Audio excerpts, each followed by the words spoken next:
The animal fats used to be like the main cooking oil that Americans used. The less you have to do with it, the healthier in my mind it would be. Like, it just makes sense. Versus a seed oil where it goes through 20 different processes with 20 added chemicals to make it shelf stable. So it was really popular to raise your own pigs, for example, and then during the autumn pig slaughter, you take all that fat and render it. If you're going to go for one or the other, I would say probably tallow. All right. We are live, Lindey. Woo! It's been a while since we did a live stream here. Yeah, it's been forever. I know. We're getting back to it now. Nice mug you got there. Yeah, I got the chanterelle mushroom cup he made me. Nice. I love it. This is a beautiful piece of art. Handcrafted by yours truly. Doesn't get better than that. No, it doesn't. So, traditionally we start these live streams with a food dad joke. So I got one. I got one. Wow, it's been so long. I forgot. I didn't prepare anything. Let's see what you got. Right. Well, so what did the sushi say to the bee? What? Wasabi. Wow. Come on. Stunned silence. I figured you'd like that one. Yeah, that was really good. Today we are going to chat about traditional ways to render animal fat for cooking. Tallow and lard are our main topic today. And both, really good sources of animal fats for cooking. And we'll get into the nitty-gritty today on those. Before we get to that, I just want to real quick talk about something I've been really pumped about lately that's been in the news, and that is this whole boycott Kellogg's movement that's happening, or just boycott ultra processed food companies in general.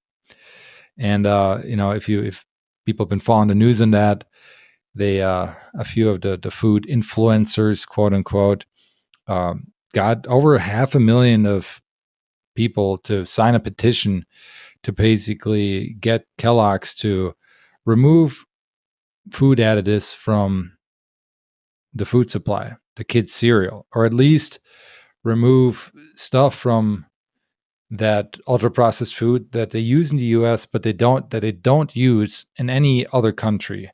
It's kind of crazy. So I guess in the US, and I have a whole podcast on this, on food additives, but in the US, there's about 10,000 food additives that can be added to food that are classified as GRAS or GRAS, generally recognized as safe. And it's 10,000 in the US and about, usually 400 to 800, I think, in like Europe, for example. And those 10,000 chemicals, they don't have good studies to back up their safeness. Is that a word? Yeah. And basically all that food companies have to do is show their own studies saying that, or even just documentation showing that these additives are safe, and the FDA gives it the thumbs up. There's not, there's no multi-year sort of proof, I guess. Isn't that crazy? Yeah. That is insane. Crazy. That's just, yeah. That's like the red dye versus beetroot powder. Red 40. Yeah. Yeah. You go to other countries and you see their cereal additive and it's a beetroot powder, naturally colored, which just makes so much sense. And here it's some sort of a fake chemical that causes cancer or is recognized to cause cancer or something along those lines for most of them, or it causes some sort of hormone imbalance. And it's kind of sad that we've gotten to the point where we have to petition 500,000 people to say we don't want that in our food supply. Yeah. And, it's just awesome to see all these like parents getting out there and voicing their concerns, because it's been going on for so long that like our food system is so unregulated. And, I'm not for a bunch of regulations usually, but I think in this case, this is like the fuel we put in our bodies. So, yeah. and most people are eating ultra processed foods. The average American eats 60% of their diet is ultra processed food. So Yeah. for the most part, you have no idea what you're putting in your body there. And what we don't know at all is kind of that synergistic effect of everything coming together and what that is causing, Yeah. that's the real concern, I think. Yeah. Especially for, it seems like the kids' cereals and kids' marketed foods, which how you can market these kind of foods to children is beyond me. But I think that those should be more regulated than they are now. Because kids, once they have a little more independence from their parents, they make whatever decisions they want and they grab the flashiest Fruit Loop, chocolate pebble, whatever, and it's filled with just crap. Yeah. That shouldn't Yeah. be the case. If they're going to eat crap, No. it should be slightly better than what it is now. Right. I would agree. And that's why, like, let's even just like go down to the ones that the European Union sees as safe, because those actually have extensive research behind them, So all this is to say that I'm just really pumped about this movement that's happening right now. There's Casey and Callie Means who have been going on all these podcasts and really bringing this chronic health issue and how it's related to diet, nutrition to the forefront. And I can just feel some real serious change happening. And part of our mission here with the podcast is to really, get people closer to the food source and then really also make them more resilient through their food. And, food has such a big impact on your health and on your life, way more than people really realize. So it's definitely something you should be prioritizing, in my opinion. So with that being said, Absolutely. I just wanted to bring that up because it's in the news right now, and it's just, more people should be out there. Don't even just boycott Kellogg's, just boycott ultra processed food in general. Yeah. And help if it's educate the people around you about ultra processed foods, because I think there's still a really large part of the population that doesn't know or doesn't understand that it is a problem. And they continue to feed their children and feed themselves and the people around them these ultra processed foods. And they have no idea that this is the cause of a lot of their chronic issues right now. right. Yeah. Yeah, totally. So with that being said, we're going to talk about a more traditional, less processed food or foods that have been part of our human diet for a really long time, and that's the rendered animal fats. So tallow and lard. I Woohoo. know. We like to use them in our cooking a lot. We use tallow and lard. Lately, not so much, but I have in the past. I just need to render some again. I like doing it myself. Right now we're using a lot of avocado oil and coconut oil, which I would say on the scale of cooking oils are also pretty high quality if you get extra virgin cold pressed ones, not the expeller pressed or the refined ones. But, lard. So lard is usually obtained from pigs, although there are rendered bear fat is also called lard for the hunters out there. They will know. And then tallow on the other side is rendered fat from ruminants like cattle, bison, elk, deer, sheep, all those ungulates that are super tasty. So knowing that, what is rendering anyways? I'm going to kind of start with just the basics here, and then we'll get deeper into, the tallow and lard so if you, I guess what I'm trying to say, if you already know about what rendering is and whatnot, hang on, because we'll get deeper into this subject matter, and I think you'll find a lot of value in it. So rendered fat is really when you take the fat from animals and you melt it down until it becomes smooth, liquid, and becomes an oil. And what happens is when that fat melts, the heat makes the tiny fat molecules move really, really fast. It breaks them apart, and it then kind of turns that solid fat into that liquid runny oil. And as it melts, the water evaporates, turns into steam. And also as it renders and melts, it'll separate the actual fat molecules from any skin or any meat bits that are still in there. And this is, especially something if you're making it yourself, you'll you'll know it's almost impossible to get every piece of skin and meat off. When you're buying fat, you usually get it with some meat on there, but as you render it, that's all going to come off, and it's just going to give you a much purer product at the end, because you'll be able to separate all that stuff from the rendered fat, and then the rendered fat will also be a lot more not perishable, shelf stable, I should say. Yep. Yeah. Stable. Which, stable, and shelf stable specifically, because if there's still meat bits and skin bits in there, it'll go bad a lot quicker. And we'll get into the two main rendering methods out there that people use in a bit here. So the fat used from rendering, where does it come from? Usually it's obtained from kind of the fat under the skin, the belly fat of the animal, and then also the internal organs. And actually the fat around the internal organs is the highest quality and is considered to be the best for rendering. So an example here would be leaf lard, which is the fat from around the kidneys of the pig. And the leaf lard produces a really pure, white, beautiful rendered fat that is also considered to have the most nutrients, actually.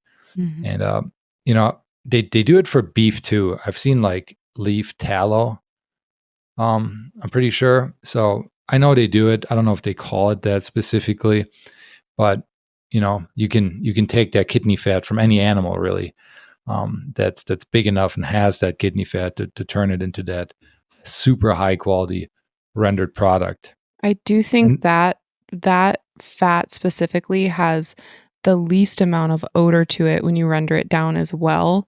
So if you're looking for something that's, as odorless as possible, that could be a really good option to try out. Right. Yeah. No, you're totally right about that. And then lard and tallow, it's also good to note that they have a different consistency. So lard is a lot more softer and more spreadable at room temperature, kind of like a butter almost, whereas tallow is usually a lot more stiff.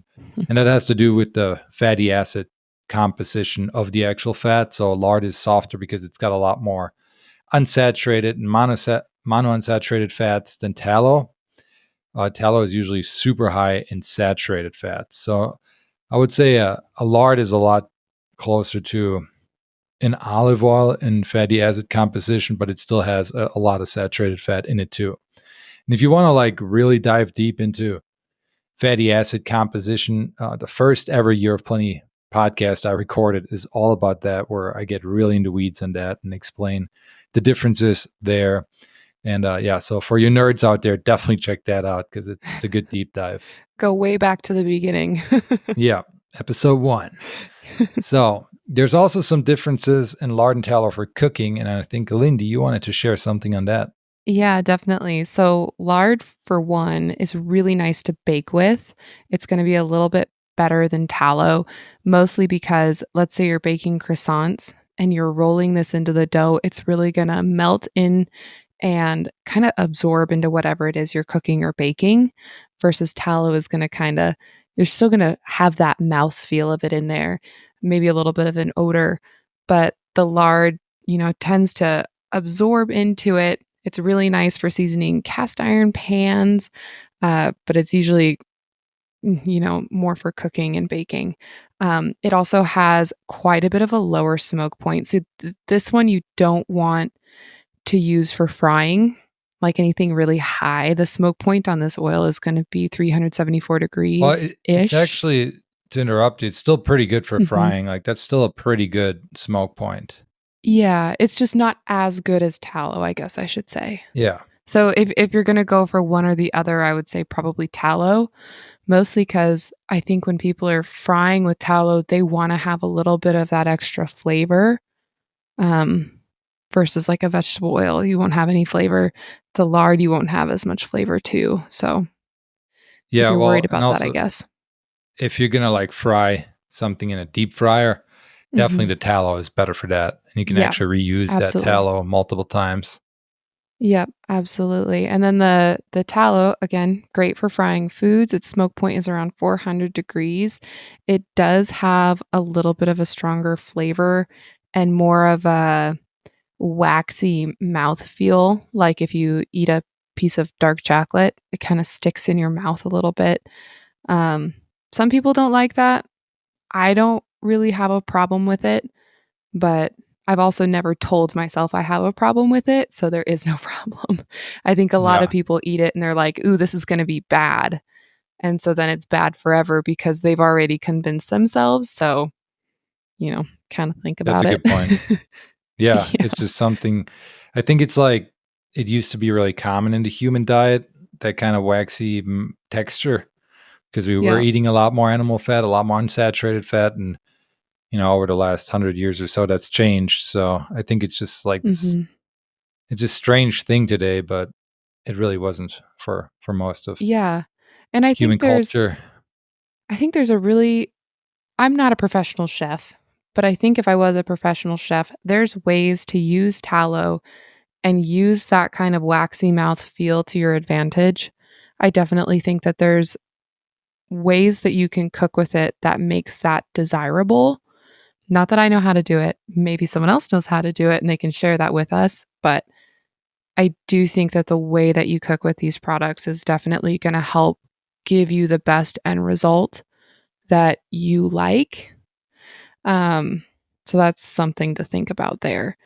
And they do both have pretty long shelf lives. Sometimes they last for half a year or up to a year sitting on the shelf, so that's pretty nice too. Yeah. That's Yeah. that's a good benefit of them for sure. Like, you make it once, and then, you usually make a big batch, and you probably have Mhm. cooking oil for the rest of the year. And it's a lot cheaper than always buying olive oil or Mhm. buying coconut oil or buying tallow at the store. It can get pretty expensive, and it's hard to find Yeah. sometimes, these animal fats, especially if you're trying to get a high quality one. So definitely it's Mhm. way more worth making it yourself. And you can find the fat at your local butcher shop. Ask ideally for if you're looking for a cow, like a grass fed, grass finished cow fat, Mhm. that's the best to use. Yeah. You can also reach out to some of your local farmers and ranchers. They might have their own personal cows that they're butchering for the year that they don't know what to do with all that fat. And they might be willing to sell you some or give you some even in exchange Hmm. for something else. I'm not sure what you'd exchange them for, but there's ways to get your hands on the pure fat and then render it down yourself. It's Yeah, definitely going to be a better quality product than other oils. totally, especially the seed oils. And we Yeah. got some bison fat recently from Northbridge or Bison here in close to Bozeman, Montana. We did a episode with Matt all about regenerative bison ranching. He's the rancher out there. And This guy yeah, right I'm here. North Bridger yeah, Bison. yeah, you're wearing the hat. I'm Yeah. super excited to render that down and also put some of that fat in our wild game grind this year. Mhm. If we don't get skunked, hopefully. So far the hunting season hasn't been the best yet, but we still got time. Mhm. So let's talk a bit about some animal fat history, just to kind of explain why this fat isn't so common anymore in our diet, especially tallow and lard. And I want to take it way back, like evolutionarily throughout the history of humans. Fat has been a big part of our human diet for a long time. And we humans have historically consumed a large amount of it. And there's several paleoanthropologists out there who have studied this. And one of them is Miki Bendor, who, again, we've had in the podcast before. Great episode to check out with him. But Miki published an interesting scientific paper I want to share quick, and it's called Use of Animal Fat as a Symbol of Health in Traditional Societies Suggests Humans May Well Be Adapted to Its Consumption. So, quite the wordy title, but let me just share that quick. So, if you're watching on YouTube later or anywhere else, you'll be able to see it. If you're watching the live stream here, you'll be able to see it. Mhm. Let me pull that up because it's definitely one, I think, if you want to get nerdy, you can dive deep and kind of check that out yourself, that paper.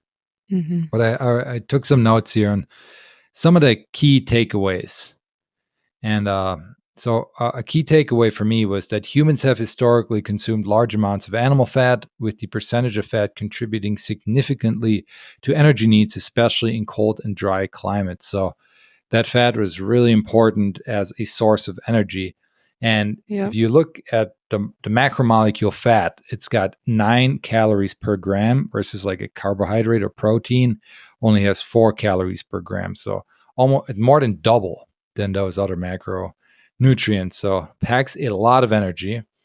And another key takeaway from the paper is that in prehistoric societies, a large chunk of the daily caloric intake came from fat. So they were eating a lot of fat back then, and that was necessary due to the limited availability of carbohydrates during certain seasons. So again, this is especially true in those colder and dry climates because during the summer you have your carbohydrate sources in the wild or whatever you're growing, but then as you get into winter, you got to get that energy from somewhere. And especially if we're talking about hunter-gatherer societies, a lot of that came from the animals, animal Yeah. fats.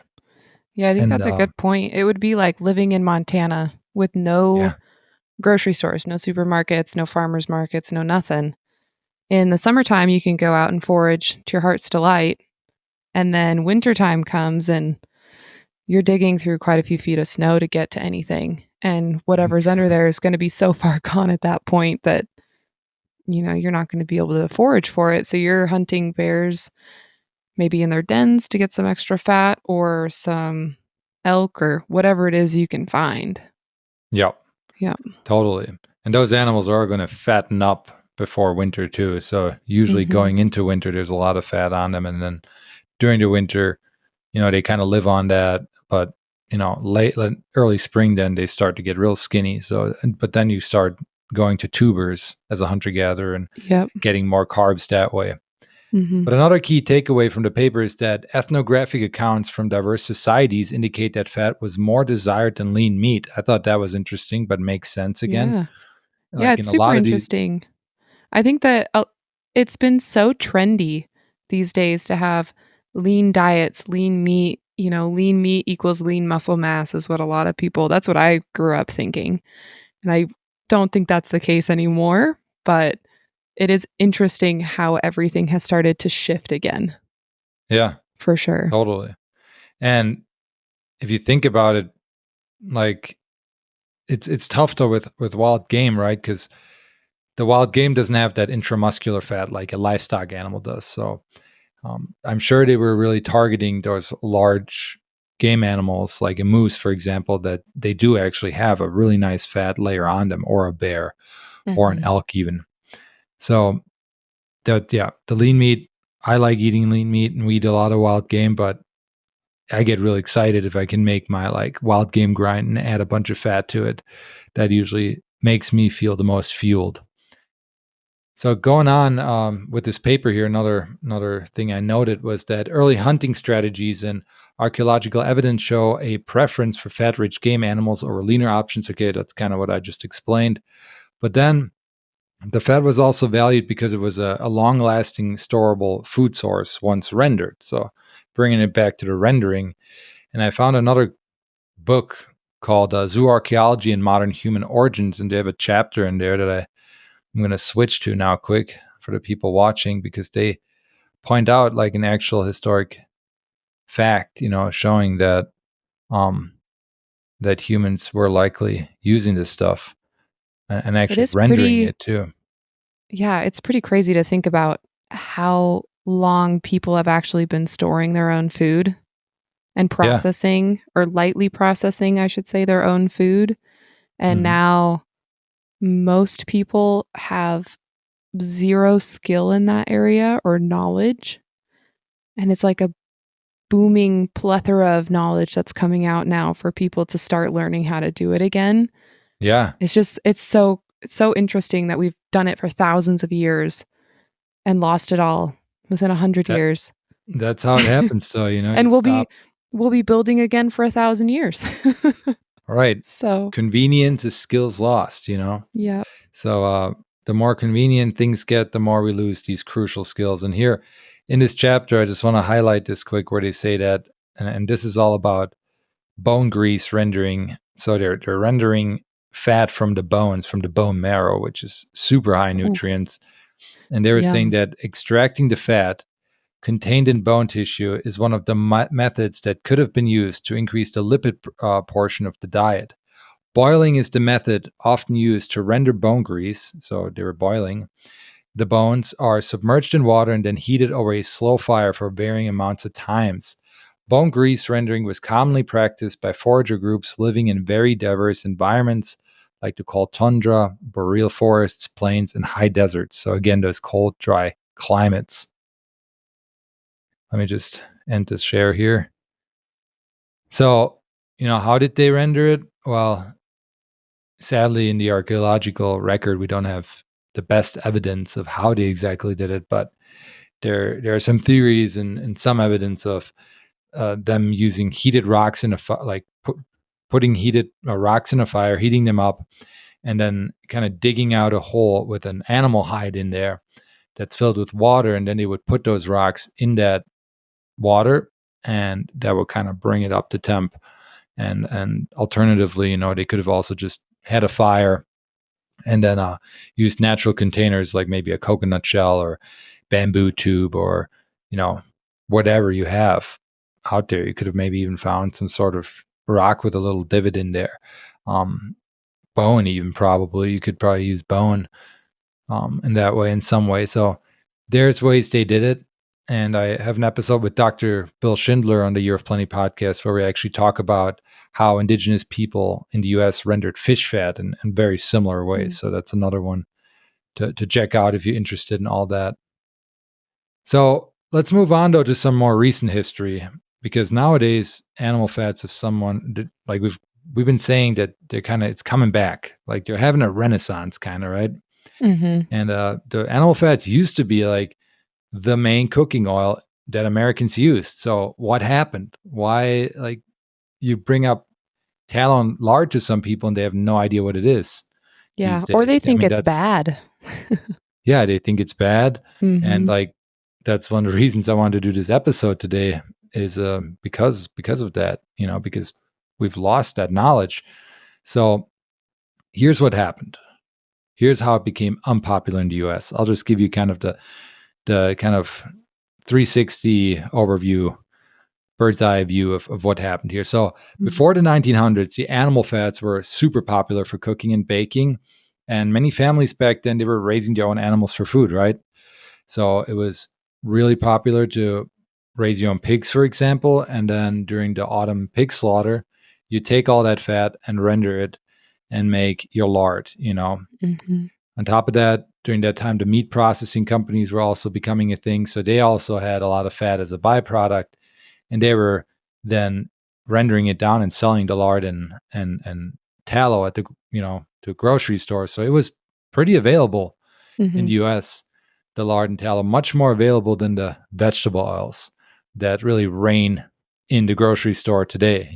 Today you walk into the cooking oil section, it's all seed oils, all vegetable oils. But, during that time too, like late 1800s, they had a lot of crop leftovers, especially a lot of cotton seeds that they got from like the southern cottonseed harvests. So there were some crafty entrepreneurs who then, were like, well, what can we do with this? They noticed, okay, there's potentially some fat in these seeds. There's some fat in walnuts and other seeds. So how can we get that fat out of there? And they tried different methods for extracting that oil from the cotton seeds, but they ended up getting this like nasty smelling dark liquid, and they tried selling it as, a cooking oil, but people didn't want it for obvious reasons. And then it actually was being used as an engine lubricant instead. Crazy to think about. Yeah. Yeah. And it wasn't really until the late 19th century when a chemist by the name of David Wesson figured out an industrial method for taking those cotton seeds and turning them into an oil that was actually somewhat, what's the right word here? Appealing. Palatable. Yeah, palatable, appealing. So what he did was he figured out this whole method for kind of bleaching and deodorizing the cottonseed oil to make it clear, tasteless, and have no odor, which is very much what they do to seed oils today. But today it's even more industrialized, where they use nasty chemicals like hexane to draw that, to get that oil out of the seeds. And then they have to degum it, they have to bleach it, they have to deodorize it, they have to do all this stuff to it to basically make it a lifeless thing that has no It's so flavor, no crazy. color. Yeah. So crazy. It's so much more work to create a product that is unhealthy for you than it is to use a byproduct of a healthy animal and just sell the direct product. It's so much more difficult. But as we'll see here, that route, the seed oil route, was a lot cheaper for the companies. Yeah. Which we'll get to in a sec here. But that new method that this David Wesson guy kind of brought to the market just changed everything, obviously, because this odorless, clear looking oil was a lot more appealing to people because they could actually cook with it and it wouldn't impair any flavor like a tallow or lard would into their food. And that's why restaurants love using it today, chefs all around the world and home chefs and whatnot.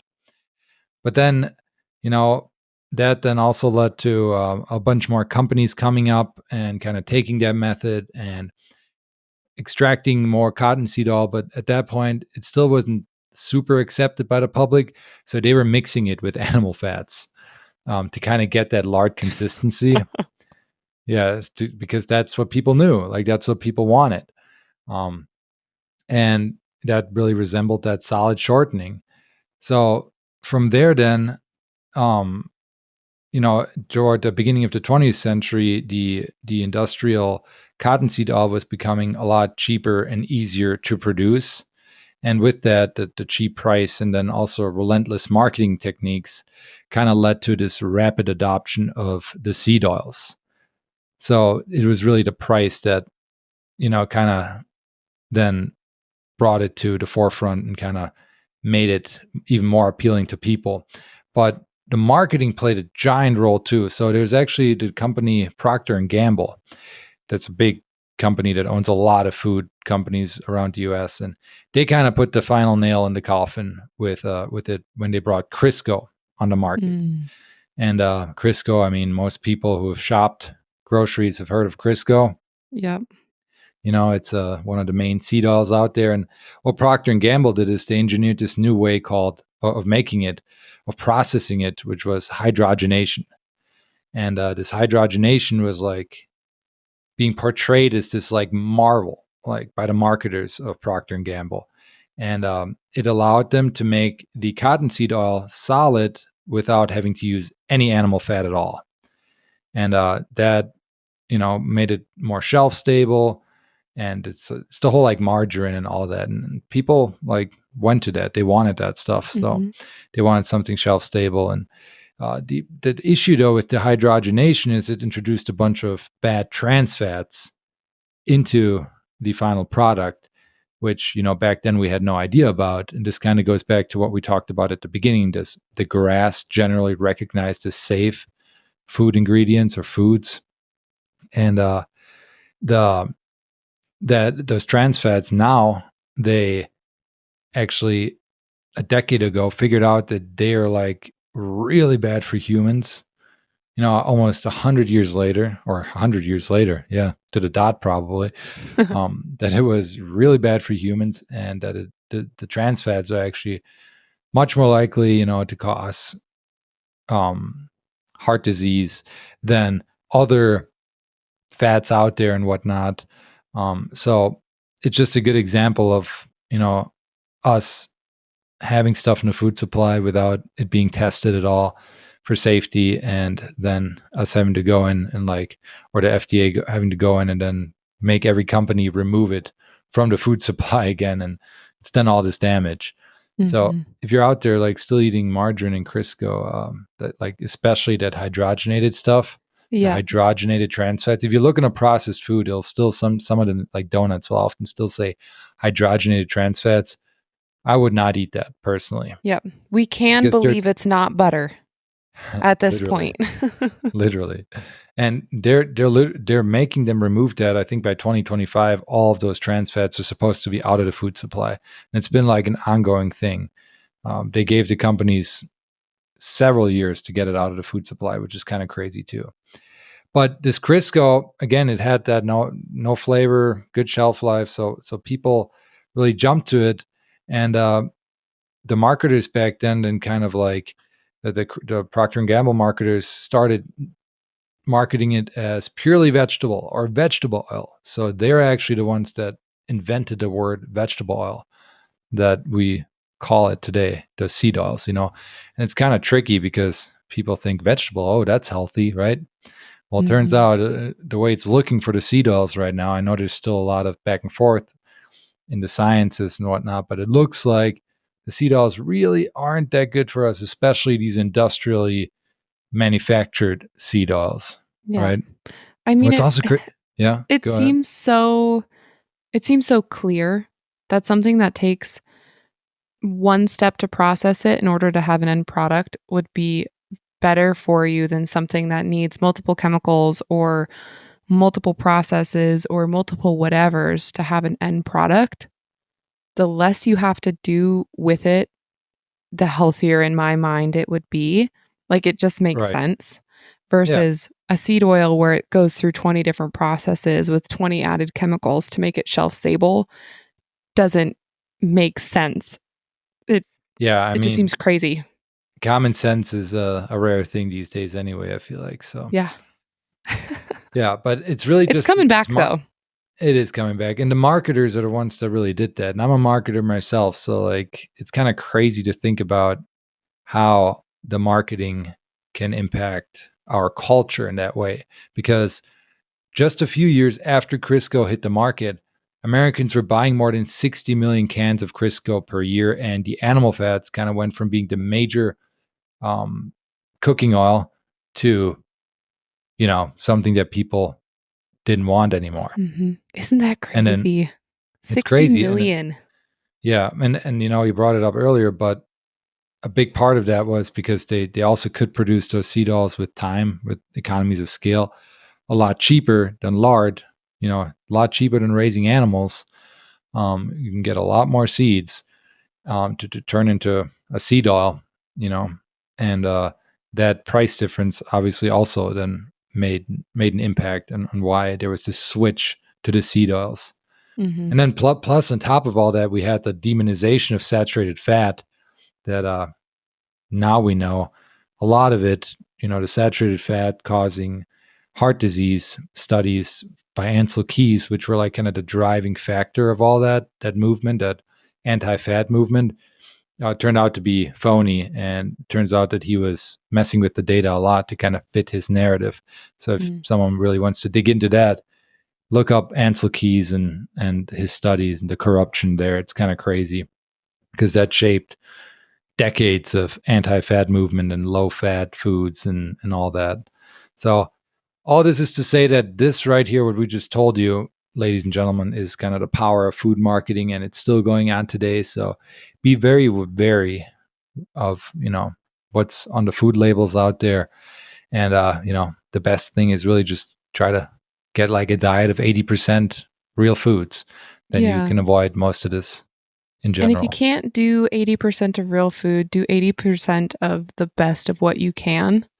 Because I know financially it doesn't make sense for a lot of people to be able to afford, beef tallow versus fake butter. So do make changes everywhere that is possible for you and do your best. And every year, maybe make another change that's a little bit better than the year before. And you'll end up being much happier in the long run someday. Yeah, that's Yeah. true. And I mean, but honestly, if you're getting fat in bulk from your local rancher and you make it yourself, it's like it takes like a day or two, and you got quality cooking fat for the rest of the year. Mm-hmm. Yeah. And with that, we're going to talk about some of the rendering methods now to kind of Yeah. get that final tallow and lard. Because there's really two ways that people usually approach it or Yeah. do Besides the it. hot stones and a buffalo hide. Yeah. The Unless real you're feeling traditional way. feisty, in which case that's pretty cool. It's a little bit more difficult though, and I have no idea how long it would take you. The first one maybe we'll jump into is dry rendering, which is just like what it sounds like. It is a dry rendered process. So the best way you can really dry render your fat is to grind it up into small pieces with a meat grinder, or chop it up if that's all you have. If you don't have a meat grinder, that's fine too. Just in as small pieces as you can get. It really helps to evenly distribute the heat throughout the fat. And when you start cutting up the pieces, throw little chunks at a time into your pot. Let them start melting down on the bottom of your pot. Don't add anything else in there. Once you have an inch or two of melted fat, you can add in the rest of your fat and just keep stirring it around. You want to be careful not to add too much fat to your pot. You want to keep Yeah. 1 to 2 inches at the top of your pot so that you don't start a grease fire. It's really easy for this stuff to bubble a little bit too hard, and then now you have a grease fire that they're so hard to put out. Definitely don't Yeah. add water. Don't add water. Yeah. If anybody doesn't know that, do not add water to a grease fire. It's super dangerous. You're going to blow up.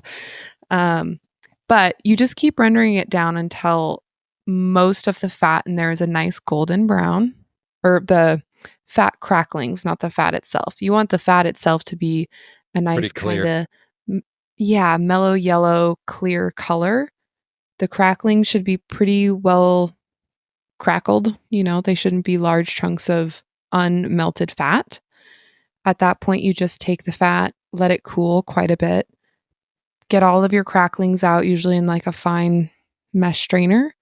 And now you're left with your fat. You just put it in some mason jars and let it cool. The cracklings you can use later on. So just take those. You can either eat them if you're doing a small batch, you can eat them that day, or you can put them in little Ziploc containers or Tupperware, whatever you have, freeze dry them, and use them in recipes down the road. They add a really nice texture to a lot of different meals, which is great. In And then you're not Germany, just wasting to them. chime in real quick, in Germany, they make, they use those cracklings. And you just kind of like put them in a jar. You can add some seasonings and Mhm. whatnot. And it makes a really nice spread, like on a sourdough.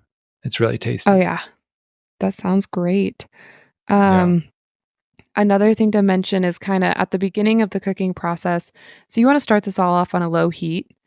At the beginning, you're going to see fairly large bubbles. That's going to be all of the water escaping from the fat, the water that's contained within the fat.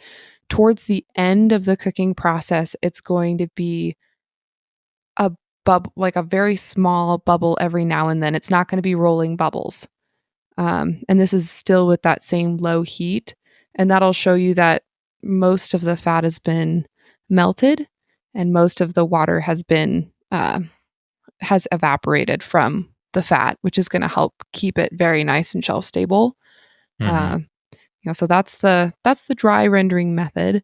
The water rendering method is you add water to it. The nice thing about the water rendered method is you can kind of purify the fat a little bit more. So it goes through multiple batches of rendering. So it's very similar to dry rendering, but you add quite a bit of water, let it sit, cook everything out, make sure the cracklings, it's going to be very similar to the same process. But at the end, you're going to let it cool with the water still in there. So add half water, half fat. You'll end up with 2 or 3 inches of water at the bottom. Let everything cool. You can place it in the fridge for a couple hours until you get a big block of fat. You scoop the fat out and then scrape off all the brown bits on the bottom and keep repeating that process until there's no brown bits at the bottom. You'll have very, very, very minimal smell to the fat. And this is the method that I've used when I've been making my own soap or lotions or whatever candles that I decide I'm going to be making that weekend, because you don't smell any of the kind of gamey fat smell at the end. Yeah, that you could So, get from like a tallow, for example. But it's still, I mean, you get that more on wild game, I would say. But, obviously, yeah, for a soap, you wouldn't want any of that. And it seems mhm. like the water render method is just makes it a bit more pure even than the dry rendering. I've always done the dry rendering when I make tallow or lard, mostly because fat is bad when it gets oxidized or rancid. Mm-hmm. That's when the fatty acid molecules become damaged, and they produce all these free radicals, which, that's not good to put a bunch of free radicals into your body. That's why we have antioxidants, because they kind of combat those free radicals. And water is one of those things. Water, heat, and sunlight really are the three things that make a fat go rancid and oxidize the fat. Mm-hmm. So with rendering, you're already introducing heat, it's a low heat, which the animal fats are higher in saturated fat, so they can handle some more of that heat than the unsaturated fats, and they don't become damaged as easily. But also you're adding water into that then, which, oxidizes it even further. So for me as a food product, I've always gone the dry rendering route because of that. But I don't think there's really a huge difference.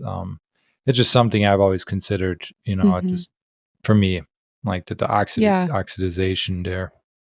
Yeah. And everyone that I had looked into as far as how to properly describe these methods to you, a lot of them had pretty heavy opinions on the water method if it was not for the use of like a cosmetic, like soaps or whatever. If you're putting it on your skin, most people would use the water method. But if it was to be shelf stable and, something that they were eating consistently, almost everyone was using the dry rendered method. So, yeah, most of them thought it was just unpure to use the water method, and they preferred the pure dry rendered method, which I thought was very interesting.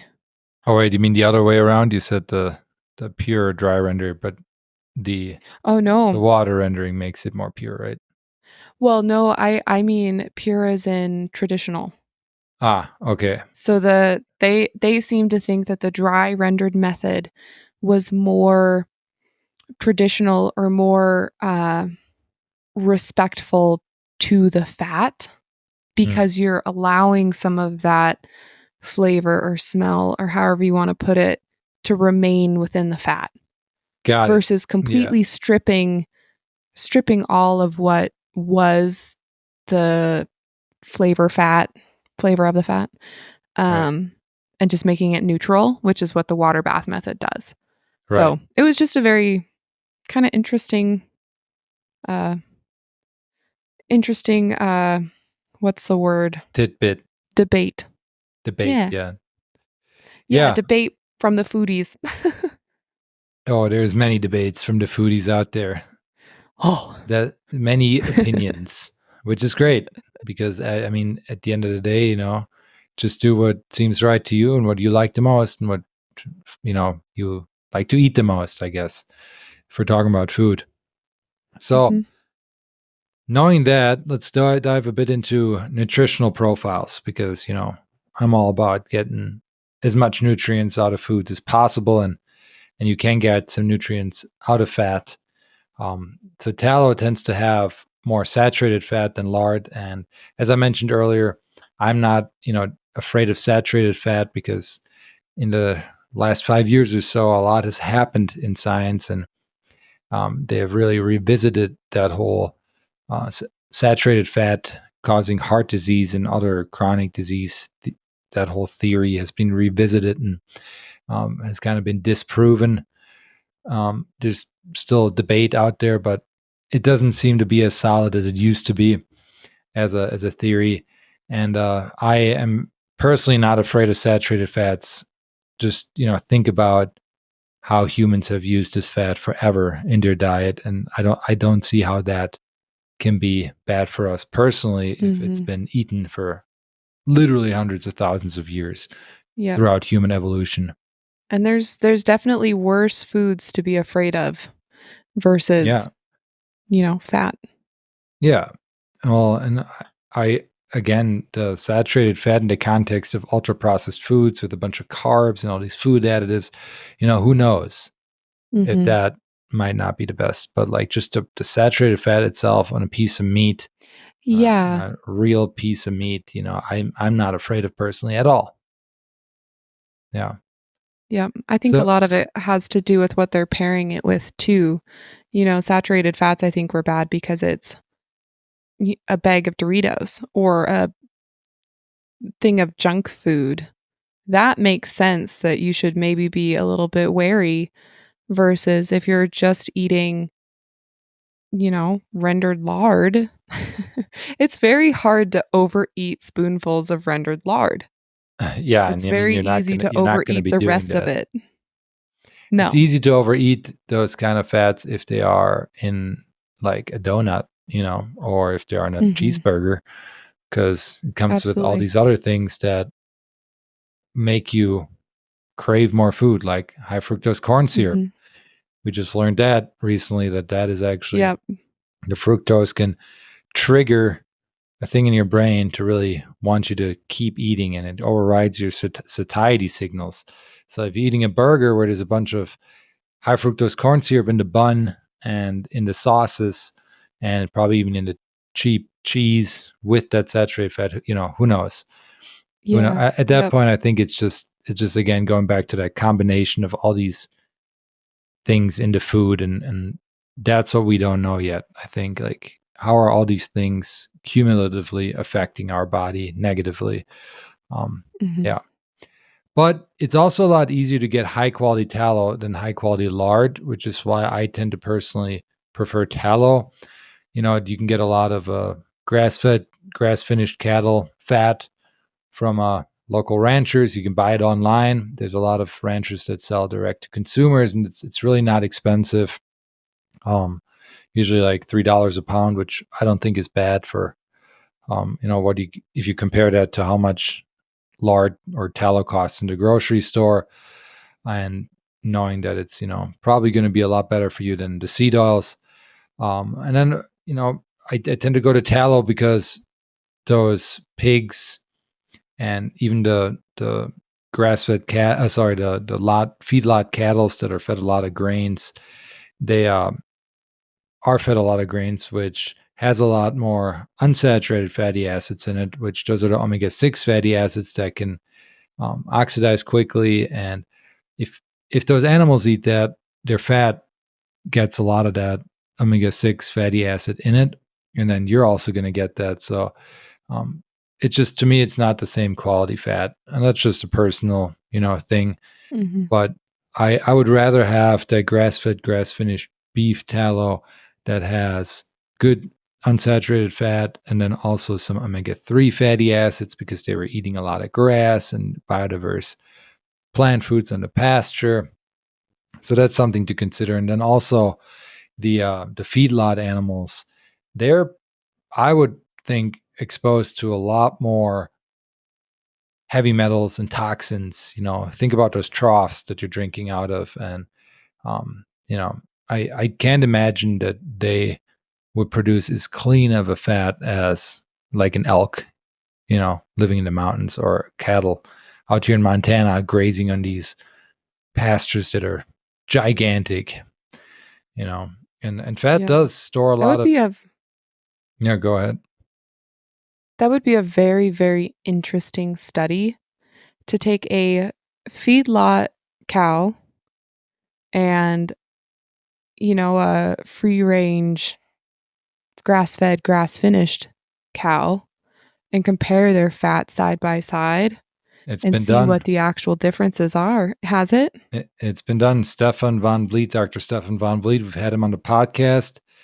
Check out that episode. They did compare those, and the fat from the grass-fed, grass-finished animals had a lot more nutrients, a lot more omega-3 fatty acids, and also a lot more phytonutrients like those polyphenols and flavonoids that you often get from vegetables and from berries Mm, in the fat of those cattle that were on the biodiverse pastures and crazy. grazing that stuff. Yeah, yeah, and I Crazy. mean, Ah, so it's cool. that's kind of why I say there's more nutrients in that fat, because of his studies that I've looked Mhm. at. So, knowing all that, we talked about some of the nutrients. let's talk a bit about wild game fat for rendering, because I know we have hunters in and even trappers in the audience here, and I think a lot of them don't use the fat that they get on the animals every hunting season. Usually the wild game fat has a pretty bad rep. We've talked about this now in some of the other podcast episodes. But for the most part, the deer and elk, those ungulates, again, they're going to have more saturated fat, and that's going to give it more of a tallow. And then the bear, the duck, the beaver, even, they have more or less, they still have saturated fat, but less of it, and more monounsaturated fats and unsaturated fatty acids. So they are produce more of a lard because it's a bit more runny, especially at room temperature. And if you're a hunter, you know that, bear fat definitely has the best reputation, I would say, in the hunting community. Just a fall bear especially can get you a lot of fat to render. And it's something that's still on our bucket list. Get a fall bear and then render all that bear lard for cooking. Flavor wise, the wild game fats can really vary a lot more than fat you get from a livestock animal because of the varying diets. That's also why that beef from biodiverse pastures is probably going to have a bit stronger flavor than that lard from the pork that was eating grain consistently, or sometimes even other crappy foods. It's kind of crazy what they feed. Have you ever seen that stuff where they're like feeding? There's been farmers caught like on feedlots feeding pigs candy and stuff like that. It's pretty crazy. So just like Skittles. When I was in 4-H when I was a kid, and before 4-H, I thought pigs and other livestock animals like goats and sheep were the trash pandas of the farm world. They'll eat anything. They'll eat the weeds. They'll eat the tires off the swing. They'll eat whatever. And truly, every single pig that we raised, if you put a piece of fresh fruit in front of it, it was so excited. They didn't want to eat the rest of the weeds or the undesirable foods. They really wanted to have that good fresh stuff. Yeah. I can't imagine feeding them Skittles. Yeah. I'm sure they'd love it, but it happens. Yeah. It happens. That's unfortunate. It's just not going to give you the best fat, I think. No. Or the healthiest animal. There's one study that I saw. I'd have to try to find it to link it down below, but it was a study of rats, and they put a healthy rat that ate what rats are supposed to eat versus a rat that ate the equivalent of a standard American diet. And they put both of them into a pool of water with a little stand in the middle. And the one who had its normal diet could find the stand and get out of the water. The other one just kept swimming around. It had no idea where it was. It was obviously not a healthy animal. It's just, it's crazy what it does to their brains and their bodies. Yeah. Well, I'm sure it's the same for humans, Mm-hmm. I mean, we know that to an extent, that this ultra processed food is causing a lot of mental health issues too. But going back to the wild game fats, so mentioning the flavor again, it really depends on the diet of the animal. That's really the main factor, but then also the type of species, the environment they live in, the age can all impact the flavor of the fat. So if you are looking to render the fat from whatever wild game animal you have, a good tip is to really cut off a small piece of fat and just throw it into the frying pan, into the skillet, and then just see what it smells like. If it's, neutral, then the rendered fat will probably also be pretty neutral. And if you just get some crazy off flavors there or off smells, then maybe don't do it, if that's something that bothers you. So kind of like throwing it, that's just one quick way to kind of test it, I would say, before you make a bunch of lard or tallow from wild game and turns out you don't want to eat it at the end. Personally, what I've done the most is deer fat rendered, always from whitetails. And I've only had good experiences with it. The last one I did, it was an awesome fat. I actually ended up grinding all that deer fat into the deer meat and it was some of the best wild game grind I've ever had. It was almost sweet. Granted, it was a Wisconsin whitetail, so it was probably getting fat on acorns and maybe even some alfalfa and corn. So, that definitely probably is less or more tasty than a mule deer out here in Montana that's eating a lot of sagebrush and whatnot. Because again, that diet can really can really bring flavors to that fat. It's kind of crazy how much of what those animals eat can actually impact the flavor of the fat at the end. They are But what deer, they eat. yeah, and deer also has a lot more omega-3 fatty acids, so it's another reason why I like it. But a lot of people don't like that deer fat or elk fat because of that waxy feeling texture you were talking about earlier with the tallow, and that's actually the stearic acid in there, which is a type of saturated fat. And cows have a good amount of it, but wild game seems to have a lot of it because I don't personally get that super waxy feeling from tallow that was made from cows. I haven't experienced that, but I definitely have experienced it from deer. It doesn't bother me though, because I know it's stearic acid, and stearic acid is a super fat. Like, there's a bunch of studies on stearic acid out there, and it's been shown to improve mitochondrial fusion, which actually means you have better energy production and improved cell health. And it also increases beta oxidation into mitochondria, which basically means that it helps your body break down fat and use the fat more effectively for fuel. So kind of crazy how eating that fat, stearic acid, can Makes actually you help less you burn fat. fat. And that stearic acid is also what's in chocolate. Like, chocolate has a lot of stearic acid in it. And that's why chocolate also kind of coats your mouth. When you eat a dark chocolate, baker's chocolate, you'll get that similar mouth feel. So I think, for those people who don't like the deer fat because of the waxy texture, man up. Come on. Yeah. If you like chocolate, you can eat that. Just think of eating chocolate. Yeah. If I can do it, you can do it. I don't have a problem with it. Right. And for those of you who know you want to get a bit more tallow into your diet because of the stearic acid, for example, and you just can't stand it by yourself, you can also mix it with butter, kind of whip it in, like melt it a bit, the butter and the tallow, whip it in, and then let it solidify. You have a tallow butter, which Whoa. might be a lot more tastier. That is a pretty good idea. Right. So now I think we've covered kind of the tallow and lard on the food basis, but as Lindey mentioned earlier, you can also use that fat to kind of make homemade soaps and candles. And we figured we'd throw this into this episode as well, because traditionally that's also what fat has been used for. And we're all about exploring traditional ways of using different foods in the kitchen or even outside the kitchen, So Lindey, do you want to talk a little bit about making tallow soap, since you've done it and you know how to do it? Yeah. I wouldn't say I'm 100% an expert yet, but Well, everything you've made so far turned out pretty dang good, I think. Yep. That's very true. We were showering with your homemade tallow soap for months now. Yeah, I think And it was great. It's been about 5 or 6 months. And originally I made about 6 bars of soap, so 6 little, what you would pick up at the grocery store. I gave, I think, 2 of them away, and we just now ran out.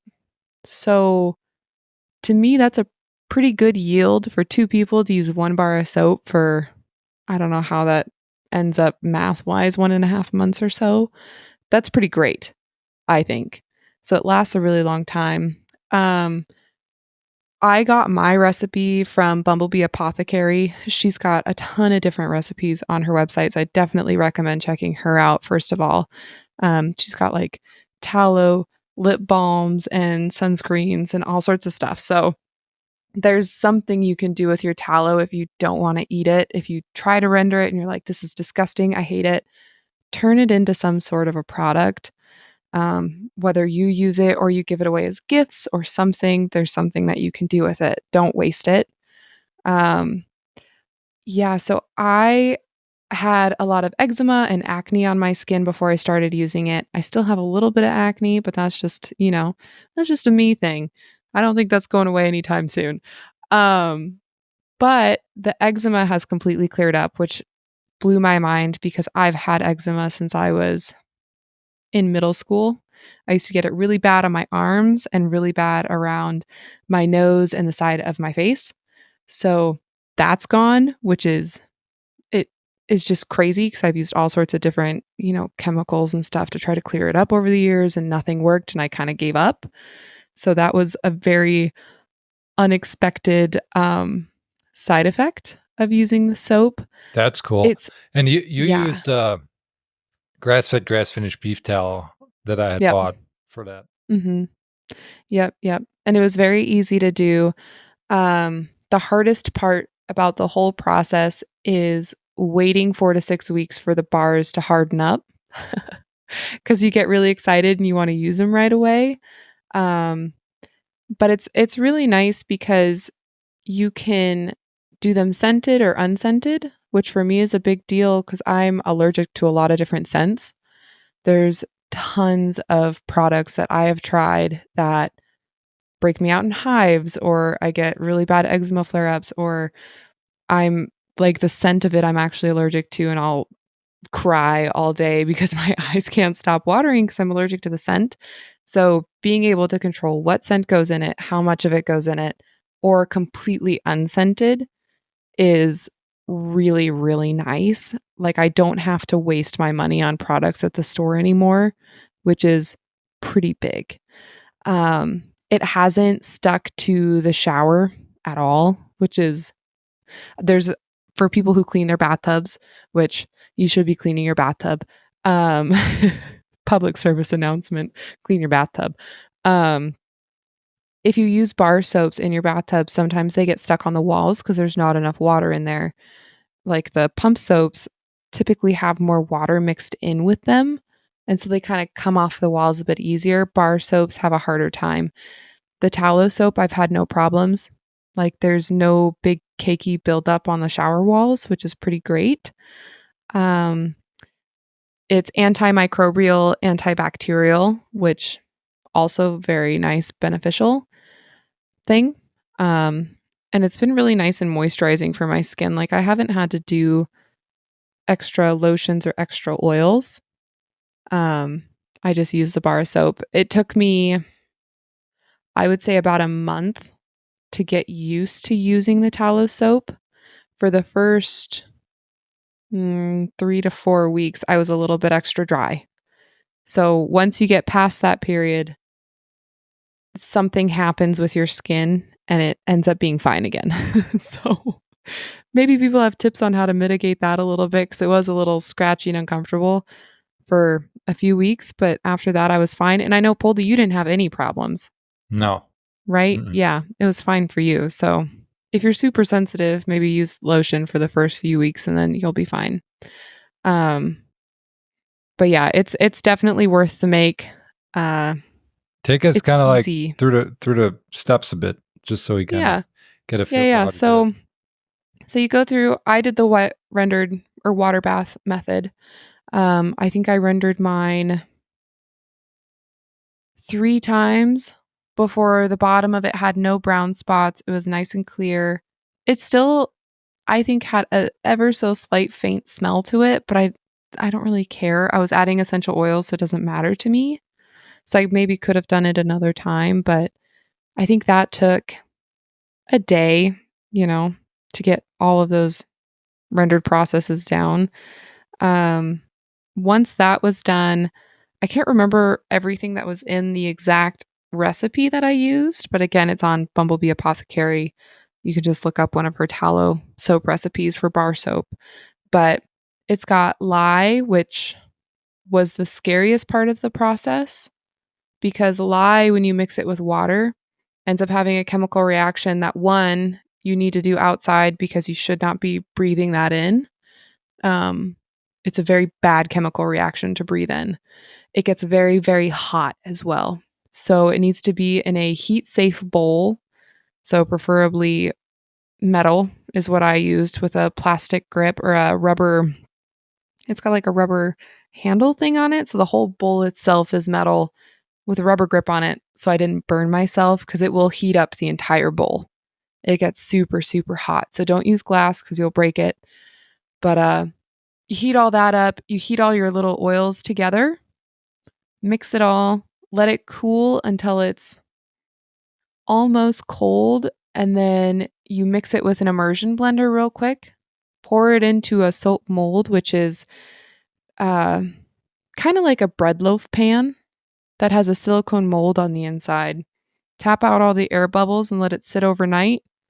The next day, you go and slice it into soap bars, and then you just let it sit there for 4 to 6 weeks in a nice, good ventilated, kind of temperature controlled area. You don't want it sitting like on your windowsill, getting too hot, too cold. Just we put it in our hallway on some wire racks and just put a towel over the top of it and let it sit there. But it should be really nice and hard at the end. And you should be able to get a really nice lather with it as well. But Cool. yeah, I just did another one that's got a bunch of lemon and citrus scent to it. That's going to be the next project. So very excited for that one to come out. Sweet. Yeah, it sounds like a relatively easy process. And again, Mm-hmm. you get a bunch of bars of soap that'll last you Yeah. for several months. And Yeah. a fun thing to do too. Little, And it's completely tailored to you. That's the part that's nice is right. if you have acne prone skin, find a recipe for that. If you have aged skin or dry skin or whatever the case may be, there's different naturally occurring oils. Like you can do a rose hip oil. Go And forage for that rose hip. yep, which is really nice for vitamin C. It's good for aging skin. It's good for acne. Mix that in with it. Now you have a very expensive ingredient inside your homemade soap that's going to do what a lot of these other products claim to do and maybe don't actually do. And you're spending $30 on a tub of it versus, I don't know what it would come down to, like $5 for the 6 bars of soap if you actually priced it all the way out. It's a little bit expensive up front just to buy all the additional oils if you're buying oils, but I think it's a pretty worthy investment. So, Yeah. And you're building skills that again will in the long run make you more resilient because if you know how to do that, don't need to go to a yeah, grocery store and rely on some company making that yeah. soap for you, We're going to be clean forever. In the apocalypse, give me a holler. I'll have the soap. Yeah, it'll cost you some silver coin. Make sure Yes. you have a lot of silver coin. Sweet. Yeah, so Yeah. I think that is all we really wanted to talk about today. I hope Mhm. this was good for people. Yeah. We'll be live streaming more going forward. Hopefully, we'll have to still figure out a few more technical things. I have one of the platforms is streaming on pulled up here, and it's a bit not the best quality right now. But so hopefully for the people watching live, it was okay. But we'll try our best. Montana doesn't have the best internet out here yet. We need those higher upload Shocker. speeds. Yeah. It's like Yeah. we're the Wild West or something. Yeah. Right. All right. Awesome. Bye bye. Bye.